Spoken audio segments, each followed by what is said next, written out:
আল্লাহ পাক রব্বুল আলামিন আমাদের জীবনে হালাল পন্থায় বেঁচে থাকার, সুন্দর জীবনযাপন করার,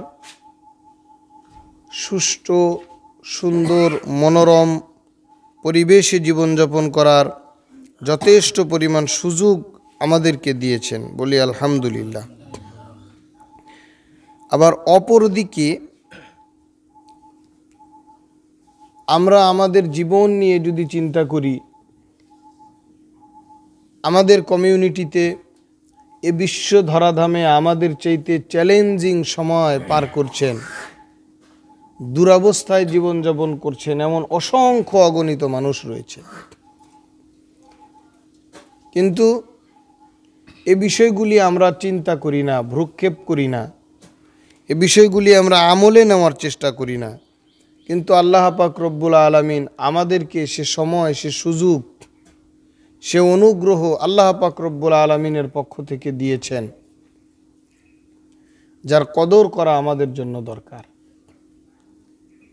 যেমন মনে করেন রমজান মাস পেয়েছি, একে তো আল্লাহ পাক রব্বুল আলামিন আমাদেরকে হায়াতের পুঁজি দিয়েছেন, এটাই আল্লাহ পাক রব্বুল আলামিনের পক্ষ থেকে আমাদের জন্য মহা নেয়ামত। কোনো মানুষ যদি অসুস্থ থাকে, কোনো মানুষ যদি অভাবী থাকে, কোনো মানুষ যদি বিপদগ্রস্ত থাকে, এরপরেও সে কামনা করে আমি বেঁচে থাকি। কি বলেন, তাই না? আমি মরে যাই, এটা সচরাচর কেউ চায় না। বেঁচে থাকার আকাঙ্ক্ষা আমাদের সকলের মধ্যে। তো আল্লাহ পাক রব্বুল আলামিন আমাদেরকে হায়াত দিয়ে রেখেছেন, এটাই তো আমাদের জন্য মহা নেয়ামত, মহা নেয়ামত। এই নিয়ামতের শুকরিয়াতান যদি আমরা আদায় করতে চাই, তাহলেই তো আমাদের জীবনের সমস্ত সময় যদি আল্লাহর দরবারে সেজদায় পড়ে থাকি, এরপরেও তো এই নিয়ামতের শুকরিয়া আদায় হবে না, বলি আলহামদুলিল্লাহ। আবার এই মহা নিয়ামতের মধ্যে, এই হায়াতের জিন্দেগিতে আল্লাহ পাক রব্বুল আলামিন আমাদেরকে সুস্থতা দিয়েছেন, আমাদেরকে অভাব অনটন মুক্ত রেখেছেন, বিপদ মুক্ত রেখেছেন, বসবাসের উপযোগী পরিবেশে, না শীত না গরম। শীত লাগলে হালকা কিছু শীতের কাপড় গায়ে দিলেই আলহামদুলিল্লাহ যথেষ্ট আরাম, গরম লাগলেই ফ্যানের ব্যবস্থা রয়েছে।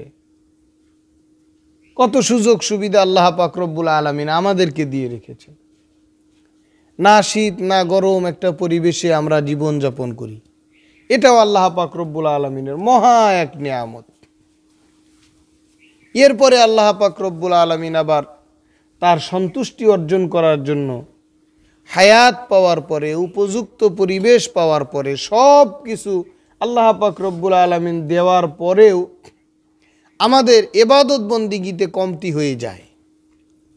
ইবাদত বন্দিগি আমরা করি না, ইবাদত বন্দিগি আমাদের করতে মন চায় না। মন চাইলে নামাজ পড়তেছি, না চাইলে না পড়তেছি, আর নামাজটাকেই একমাত্র ইবাদত মনে করে নিয়ে বসে আছি।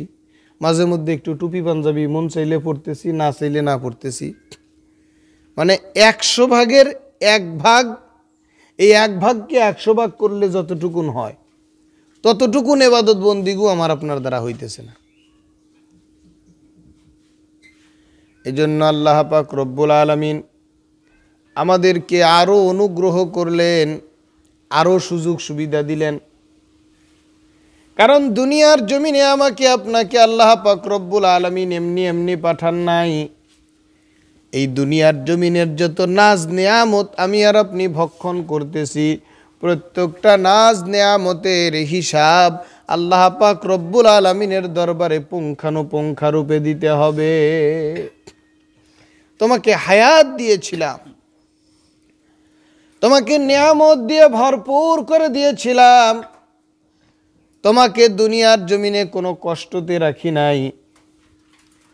সমস্ত সুযোগ সুবিধা দেওয়ার পরেও আমার ইবাদত বন্দিগি করবা, আমার দেওয়া হায়াত, আমার দেওয়া জীবন, আমার দেওয়া অর্থ, আমার দেওয়া সুযোগ সুবিধা ভক্ষণ করে আমার ইবাদত করবা, এরপরেও কেন কমতি হলো? আমরা আমাদেরটা যদি কাউকে দেওয়া লাগে, আমাদের অধীনস্থ কোনো কর্মচারীকে যদি আমরা পয়সা দেই দিনে 500-600 টাকা, আর সে যদি কাজে একটু কম করে, আমাদের গরম দেখে কে, দাপট দেখে কে? মিয়া তোমারে টাকা দিয়ে আনছি না, দিন শেষ হইলে তো টাকাটা ঠিকই চাইবা, কিন্তু কাজ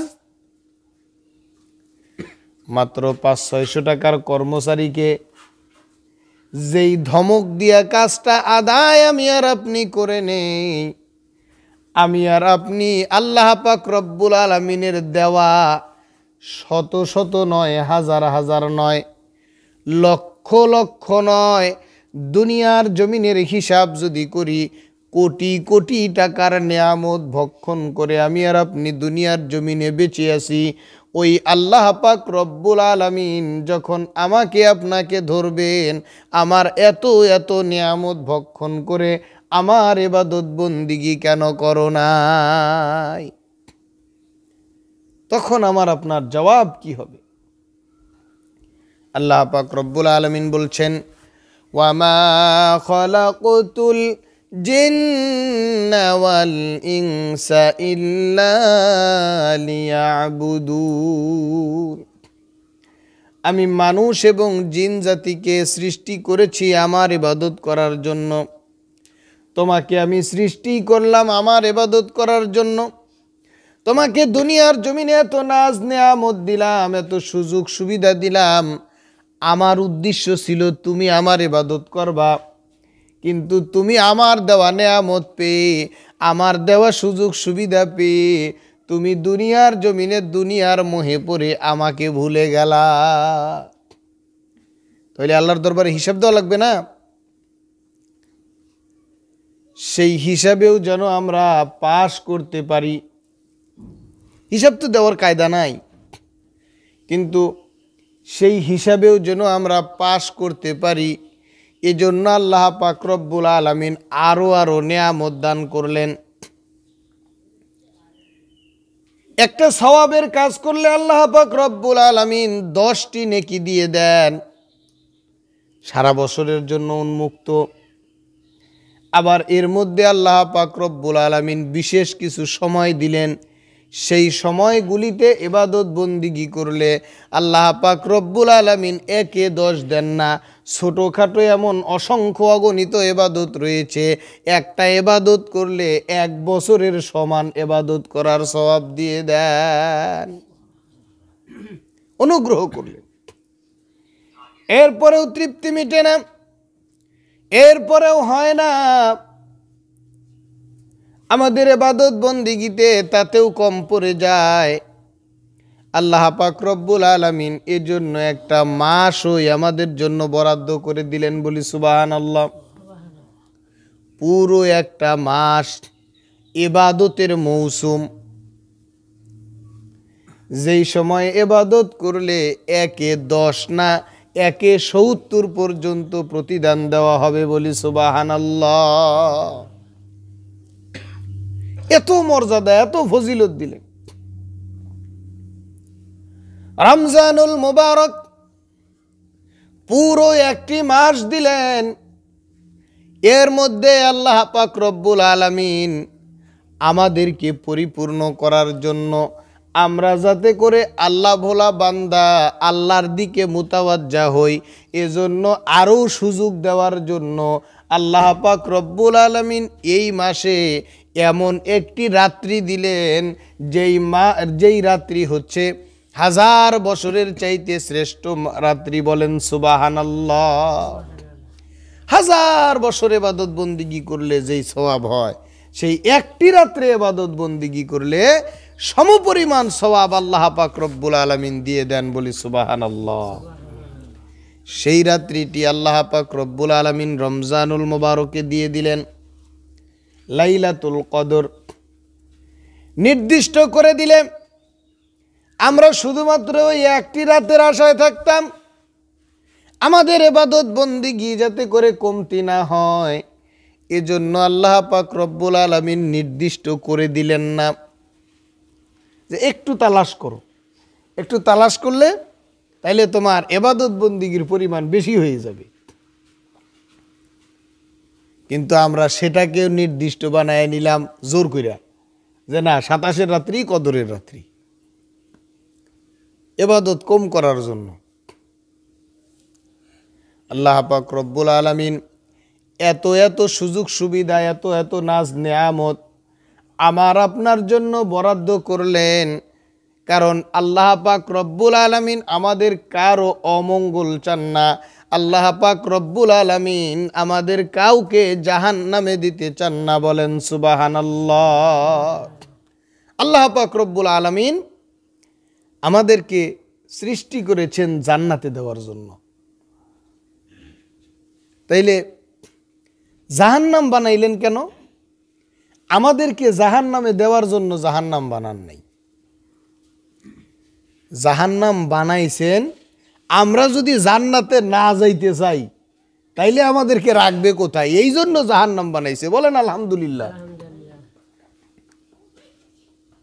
আল্লাহ তাআলা জাহান্নাম বানাইছেন আমাদেরকে দেওয়ার জন্য না। আল্লাহর ইচ্ছা, আল্লাহর বান্দা আল্লাহর ইবাদত বন্দিগি করবে আর জান্নাতে যাবে। বলেন সুবহানাল্লাহ। কিন্তু জাহান্নাম আল্লাহ পাক রব্বুল আলামিন বানাইলেন যদি আমরা সেই জান্নাতে না যাইতে চাই, ঠেটামু করি, গিয়ার করি, ইবাদত বন্দিগি না করি, আমাদের তো এক জায়গায় থাকা লাগবে, ওইটার জন্য জাহান্নাম। আল্লাহ পাক রব্বুল আলামিন এজন্য আমরা যাতে করে জাহান্নামের পথে না হাঁটি এজন্য অসংখ্য অগণিত সুযোগ সুবিধা বের করে দিয়েছেন। এমনকি যখন আল্লাহ পাক রব্বুল আলামিন আহকামুল হাকিমিন হিসেবে মাকামে মাহশরে কাল কিয়ামতের কঠিন ময়দানে বিচার শুরু করবেন, তখনও পর্যন্ত আল্লাহ পাক রব্বুল আলামিন আল্লাহর বান্দাকে জান্নাতে দেওয়ার জন্য হাজারো বাহানা তালাশ করবেন। বলি সুবহানাল্লাহ। অজুহাত পেশ করবেন, তল্লাশি করে খুঁটিনাটি ছোটখাটো কোনো ইবাদতকে ওসিলা করেও যদি দেওয়া যায় তাইলে আল্লাহ পাক রব্বুল আলামিন জান্নাতেই দিয়ে দিবেন। বলি সুবহানাল্লাহ। কিন্তু আমরা এত এত সুযোগ পাওয়ার পরে, এত এত সুবিধা পাওয়ার পরে মানে আমাদের মন চায় কোনো কিছু না করে খালি আমি যেটা বুঝতেছি এইটার উপরে থেকে আমি যদি পার হয়ে যেতে পারতাম তাইলে বেশি সুবিধা হইতো। কিন্তু প্রকৃতপক্ষে সেটা আমার আপনার জন্য সুবিধা না। আমার আপনার জন্য যদি সেটা সুবিধা হতো আল্লাহ পাক রব্বুল আলামিন সেই পন্থাই আমাদের জন্য রাখতো। যত ইবাদত বন্দিগি আল্লাহ পাক রব্বুল আলামিন দিয়েছেন, যত হুকুম আহকাম দিয়েছেন, যত ফরমাবরদারির নির্দেশ আল্লাহ পাক রব্বুল আলামিন আমার আপনার জন্য বরাদ্দ করেছেন, এর কোনোটাই আল্লাহ পাক রব্বুল আলামিনের দরকারে না। ধরেন আমরা রোজা থাকলে আমরা এই যে সিয়াম সাধনা করতেছি এতে কি আল্লাহর কোনো এক্সট্রা ফায়দা আছে? আল্লাহ পাক রব্বুল আলামিন আমাদের উপরে রোজাকে ফরজ করেছে। রমজান মাসের রোজা ফরজ, এতে আল্লাহর লাভ কি? আল্লাহ পাক রব্বুল আলামিনের বিন্দু মাত্র লাভ না। এই রমজানুল মোবারকের রোজা আল্লাহ পাক রব্বুল আলামিন আমাদের উপরে ফরজ করেছেন আমাদের কল্যাণে, আমাদের ওই প্রয়োজনে। বলি সুবহানাল্লাহ। এটা এখন স্বাস্থ্যবিজ্ঞান হারে হারে টের পাচ্ছে যে রোজা কেন ইসলাম একটা আমল হিসেবে সাব্যস্ত করলো। প্রত্যেকটা আমল নিয়ে সাইন্টিফিক্যালি মেডিকেলি গবেষণা হয়েছে, প্রত্যেকটা ইবাদত বন্দিগি নিয়ে। এক গ্লাস পানি পান করা নিয়ে পর্যন্ত মেডিকেলি গবেষণা হয়েছে। এক গ্লাস পানি একজন মুসলমান পান করবে, ডকডক করে পান করলো, শেষ হয়ে গেল, এতে কি আছে? আপত্তির কি আছে? এতে বসা লাগবে কেন? দেখা লাগবে কেন? আউযুবিল্লাহ বিসমিল্লাহ পড়া লাগবে কেন? এত তদারকি কেন এক গ্লাস পানি পান করার জন্য? মেডিকেলি তারা গবেষণা করে এমন রিপোর্ট বিশ্ববাসীর দরবারে উপস্থাপন করেছে, যারা জ্ঞানী ব্যক্তি তাদের বিবেক খুলে গিয়েছে। বলেন সুবহানাল্লাহ। পানি বসে পান করা সুন্নত কেন? মেডিকেলি গবেষণা করে দেখলো, একজন মানুষ যদি দাঁড়িয়ে পানি পান করে, তার ভিতরে যে পার্সপাতি আল্লাহ পাক রব্বুল আলামিন দিয়ে রেখেছেন, বিশেষ করে তার কিডনি ক্ষতিগ্রস্ত হবেই। এই ক্ষতির থেকে কেউ ঠেকাইতে পারবে না। বলি সুবহানাল্লাহ। একজন মানুষ যদি দাঁড়িয়ে পানি পান করে, ইচ্ছায় করুক অনিচ্ছায় করুক, প্রয়োজনে করুক অপ্রয়োজনে করুক, খেয়ালে করুক বেখেয়ালে করুক, কিন্তু পানি দাঁড়িয়ে পান করার কারণে তার ক্ষতি হবেই। এই ক্ষতির থেকে তাকে কেউ রক্ষা করতে পারবে না। বলেন সুবহানাল্লাহ। ক্ষতি হবেই, কিন্তু তাৎক্ষণিক ক্ষতিটা আমরা বুঝি না। আমরা মনে করি কই ক্ষতি হইল, কিন্তু মেডিকেল সায়েন্স গবেষণা করে দেখছে যে তার যেই পরিমাণ ক্ষতি হয়, ক্ষতিটা সে তাৎক্ষণিক বুঝে না, কিন্তু তার ক্ষতি হয়। ক্ষতিটা একদিনে সে বুঝতে পারবে না, সেইভাবে অভ্যস্ত হয়ে গেলে এক সময় সে আক্রান্ত হবেই, বিপদগ্রস্ত হবেই।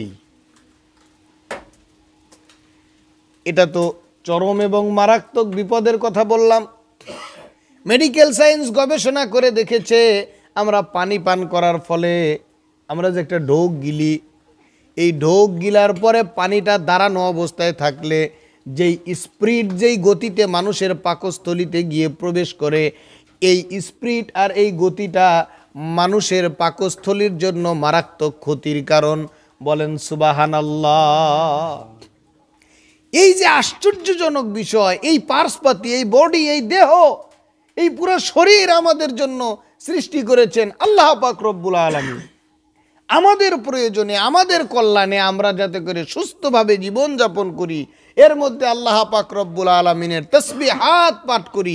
এজন্যই তো আল্লাহ পাক রব্বুল আলামিন আমাদেরকে দুনিয়াতে পাঠিয়েছে। আমরা ইবাদত বন্দিগি করলে আমরা লাভবান হই, আমরা ইবাদত বন্দিগি না করলে আল্লাহ পাক রব্বুল আলামিনের কোনো ক্ষতি হয় না, আমাদের ক্ষতি হয়। কিন্তু আমাদের ধারণা যে আমাদের উপরে ইবাদত বন্দিগি চাপায়া দেওয়া হয়েছে, মনে হয় এটা আমার আপনার জন্য বিপদের কারণ।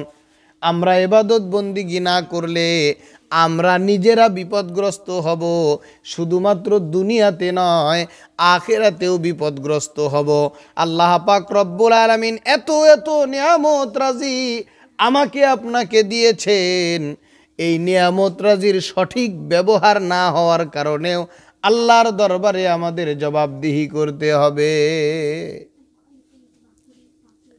এজন্য আমাদের ইবাদত বন্দিগির মাত্রা খুব কম। তুলনামূলক বিবেচনা করলে যারা আমরা ইবাদত বন্দিগি করি, মনে করেন দাড়ি রাখছি, টুপি মাথায় দিছি, 5 ওয়াক্ত নামাজ পড়ি, জুব্বা পড়ি, ঘুরি, মাঝে মধ্যে মানুষের বাড়িতে দাওয়াত খাই, সুবহানাল্লাহ আলহামদুলিল্লাহ বলি, আল্লাহ বিল্লাহ করি। আমরা মনে করি কি যে আমি একজন আবেদ, আমি একজন ইবাদতকারী, মনে হয় আমি স্বয়ং সম্পূর্ণ ইবাদত করি। এ ইবাদতটুকুন যদি আমরা ইসলামিক দিক থেকে বিবেচনা করি, তাহলে 100 ভাগে 1 ভাগ করলে যে ইবাদত বন্দিগি হয় সেতটুকুনও হয় না। শুধুমাত্র যতটুকুন বললাম এতটুকুনও ইবাদত নয়।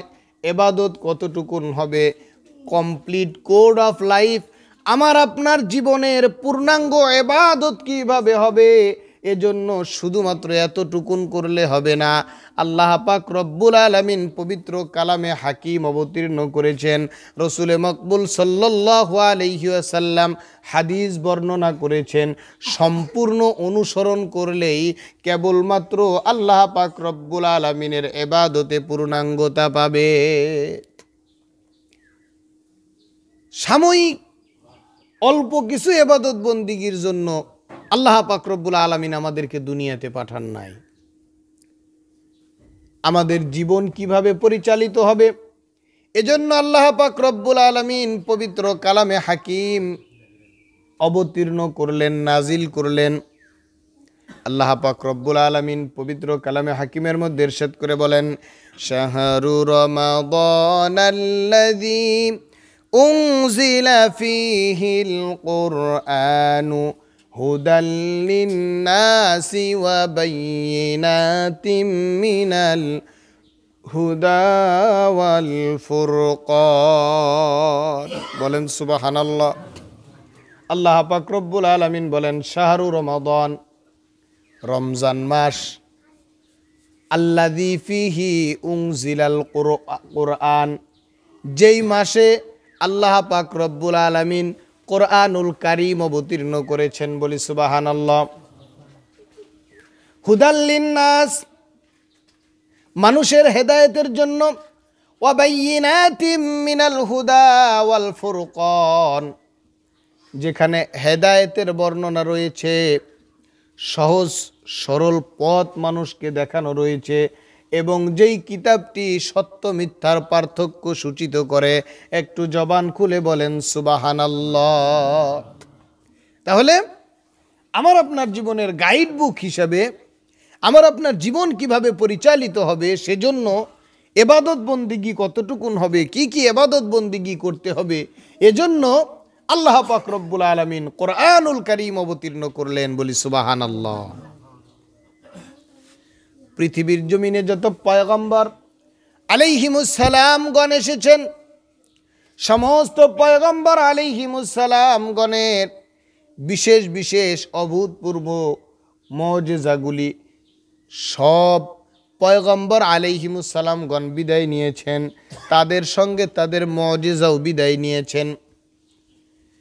শুধুমাত্র কেবলমাত্র আল্লাহ পাক রব্বুল আলামিন উম্মতে মুহাম্মাদীকে ভালোবেসে তিনার হাবিব সাল্লাল্লাহু আলাইহি ওয়াসাল্লামকে যেই আজাল্লে মুজিজা, শ্রেষ্ঠ মুজিজা পবিত্র কোরআনুল কারীম দান করেছিলেন, সেই কোরআনুল কারীম নামক মুজিজাখানা আল্লাহ পাক রব্বুল আলামিন উম্মতে মুহাম্মাদীর জন্য দুনিয়াতেই রেখে দিলেন। বলি সুবহানাল্লাহ। কোরআনুল কারীম আল্লাহ পাক রব্বুল আলামিনের পক্ষ থেকে বিশেষ এক মুজিজা। এটা এমন এক কিতাব, যেই কিতাবের সংস্পর্শে যেই গিয়েছে সেই ধন্য হয়েছে। পৃথিবীর জমিনে আল্লাহ পাক রব্বুল আলামিন যত পয়গম্বর আলাইহিমুস সালাম গণকে পাঠিয়েছেন, তাদের মধ্যে শ্রেষ্ঠ পয়গম্বর জনাবে মুহাম্মদুর রাসূলুল্লাহ সাল্লাল্লাহু আলাইহি ওয়াসাল্লাম। বলেন সুবহানাল্লাহ। তিনার শ্রেষ্ঠত্বের মূল কারণ হচ্ছে আল্লাহ পাক রব্বুল আলামিন তিনার উপরে কোরআনুল কারীম অবতীর্ণ করেছেন। বলেন সুবহানাল্লাহ। কোরআনুল কারীম অবতীর্ণ হয়েছে জনাবে মুহাম্মদুর রাসূলুল্লাহ সাল্লাল্লাহু আলাইহি ওয়াসাল্লামের উপরে, এজন্য তিনি শ্রেষ্ঠ পয়গম্বর, শ্রেষ্ঠ নবী হয়েছেন। বলি সুবহানাল্লাহ। তিনার কাছে যেই ফেরেশতা কোরআনুল কারীম নিয়ে এসেছেন, হযরতে জিবরিল আলাইহিস সালাম, তিনি কোরআনুল কারীম বহন করেছেন। এই জন্য সাইয়্যিদুল মালাইকা, ফেরেশতাদের মধ্যে সর্বশ্রেষ্ঠ ফেরেশতার উপাধি পেয়েছেন। বলি আলহামদুলিল্লাহ। আর দুনিয়ার জমিনে যত উম্মত এসেছে, কোনো উম্মত কোরআনুল কারীমের সংস্পর্শ পায় নাই। আখিরে জামানার পয়গম্বর, শ্রেষ্ঠ পয়গম্বরের উম্মতগণ কোরআনুল কারীম পাওয়ার কারণে তারাও পৃথিবীর জমিনে সর্বশ্রেষ্ঠ উম্মত হিসেবে আখ্যায়িত হয়েছে। বলি সুবহানাল্লাহ।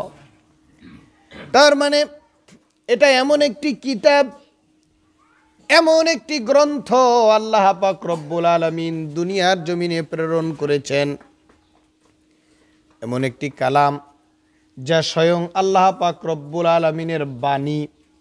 আল্লাহ পাক রব্বুল আলামিন নিজের কথাগুলি পাণ্ডুলিপি আকারে আমাদের জন্য জনাবে মুহাম্মদুর রাসূলুল্লাহ সাল্লাল্লাহু আলাইহি ওয়াসাল্লামের নিকট নাজিল করেছেন, যা এখনো পর্যন্ত সংরক্ষিত। যেই কিতাব এমন একটি কিতাব আমরা সচরাচর দেখি, আমরা বুঝতে পারি। আচ্ছা, পরে বলি। মসজিদে না? আচ্ছা, আমরা যা সচরাচর দেখি, পবিত্র কোরআনুল কারীমের সংস্পর্শে যেই যায় সেই ধন্য হয়ে যায়, সেই শ্রেষ্ঠ হয়ে যায়। কারণ আমাদের এই যে এত নাজ নেয়ামত, এত সুযোগ সুবিধা আল্লাহ পাক রব্বুল আলামিন দিয়েছেন আল্লাহর ইবাদত করার জন্য। আর আল্লাহর ইবাদত আমি আর আপনি কেমনে করব, কোন পদ্ধতিতে করব, কিভাবে করব,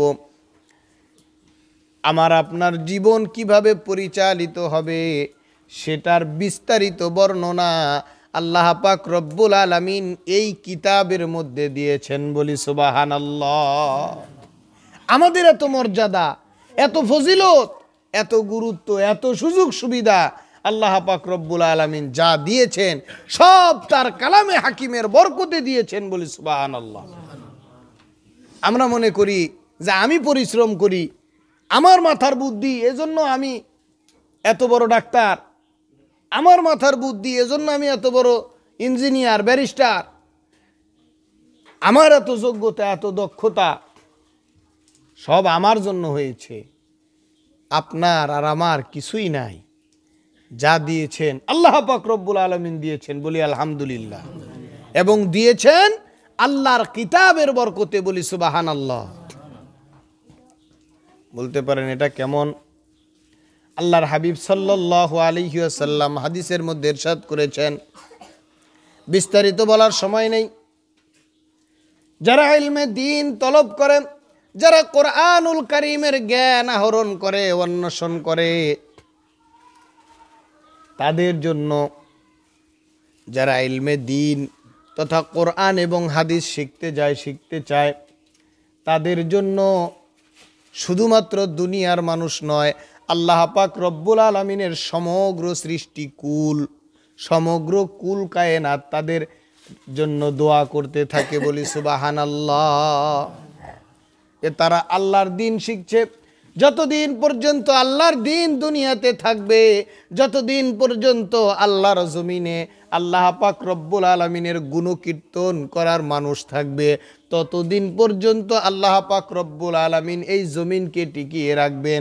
যখন আল্লাহর নাম নেওয়ার মতো কোনো মানুষ আল্লাহর জমিনে থাকবে না, আল্লাহ পাক রব্বুল আলামিন এই জমিনও আর টিকিয়ে রাখবেন না। তখন আমরা কোথায় যাব? এজন্য সমস্ত কুল কায়নাত তলিবুল ইলমদের জন্য দোয়া করে, কারণ তারা দ্বীন শিখতেছে, কোরআন শিখতেছে, হাদিস শিখতেছে। শুধুমাত্র এটা তাদের মধ্যেই সীমাবদ্ধ থাকবে না, তারা আবার মানুষদেরকে শিখাবে। এভাবে এ ধারা যতদিন পর্যন্ত অব্যাহত থাকবে, ততদিন পর্যন্ত আল্লাহর দুনিয়া থাকবে। আর যখন এ ধারা খতম হয়ে যাবে, তখন আল্লাহর দুনিয়াই থাকবে না। আমরা কোথায় থাকব? আমাদের এ বাহাদুরি, আমাদের এ চিন্তা চেতনা সব কিছু ম্লান হয়ে যাবে। যত তথ্য প্রযুক্তি, যত সুযোগ সুবিধা, যত আবিষ্কার যা দেখছি, আল্লাহ পাক রব্বুল আলামিন ইচ্ছা করলে এক নিমিষে সব কিছু ভ্যানিশ হয়ে যাবে। কোনো কিছু কেউ ফিরাইতে পারবে না। কিন্তু আল্লাহ পাক রব্বুল আলামিন এগুলি রেখেছেন, এখনো পর্যন্ত আল্লাহর জমিনে আল্লাহর দ্বীনের চর্চা হয়। যদি মসজিদ না থাকতো, যদি মাদ্রাসা না থাকতো, যদি কেউ কোরআন হাদিস না শিখতো, তাহলে আমরা টুপি মাথায় দিয়ে মসজিদে এসে বসে থাকতাম? কি বলেন? আমরা জানতাম না, দ্বীনের চর্চা হতো না। এভাবে যখন একটা সময় দ্বীন বিলুপ্ত হয়ে যাবে, আল্লাহর কোরআনের শিক্ষা বিলুপ্ত হয়ে যাবে, মানুষের মধ্য থেকে ঈমান আমল উঠে যাবে, তখন আল্লাহ পাক রব্বুল আলামিন কিয়ামত সূচিত করে দিবেন। বলেন নাউজুবিল্লাহ। এজন্য আজকের আলোচনার সার কথা হচ্ছে, আমরা যত নাজ নিয়ামত ভোগ করছি, এ সব কিছুর পেছনে মূল কারণ হচ্ছে এখনো পর্যন্ত আল্লাহর জমিনে আল্লাহর কোরআনের চর্চা হয়, দ্বীনের চর্চা হয়। এজন্য আমি আর আপনি বেঁচে আছি।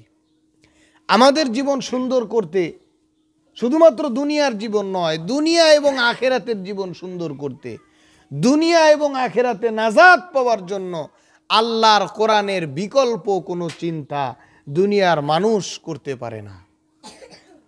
সম্মানিত হাজিরিন, কিন্তু সেই রমজান মাস, সেই কোরআন নাজিলের মাস, সেই কোরআনুল কারীম আমার আপনার সম্মুখে, আমি আপনি ধরিও না, শুইও না, হুজুর যত ওয়াজ করে করুক, কিন্তু কোরআন ধরতে রাজি নেই। ওরে বাবা, এটা কি আমার কাজ? কোরআন ধরা যাবে না, কোরআন শোনা যাবে না, কোরআন পড়া যাবে না, কোরআনের সংস্পর্শেই নাই। যতই বলি এটা নিছক একটা সাধারণ ওয়াজ মনে করে আমরা এই ওয়াজ মসজিদে করি, আর মসজিদেই শুনি, মসজিদেই ঝাইরা ফেলাই দিয়ে দিয়ে চলে যাই। ভিতরে আগ্রহ জাগে না যে আল্লাহর কোরআন একটু পড়ি, একটু শুনি, একটু শিখি, একটু শেখাই। এই আগ্রহ আমার আপনার মধ্যে জাগে না। আল্লাহ পাক রব্বুল আলামিনের দরবারে সমস্ত নাজ নেয়ামতের হিসাব দিতে হবে যে তোমাকে এত নাজ নেয়ামত দিয়েছিলাম কিসের জন্য, তোমাকে হায়াত দিয়েছিলাম কিসের জন্য, দুনিয়াতে তোমাকে পাঠিয়েছিলাম কিসের জন্য। সম্মানিত হাজিরিন, আমাদের সময় কম, জুমার সময় হয়ে গিয়েছে।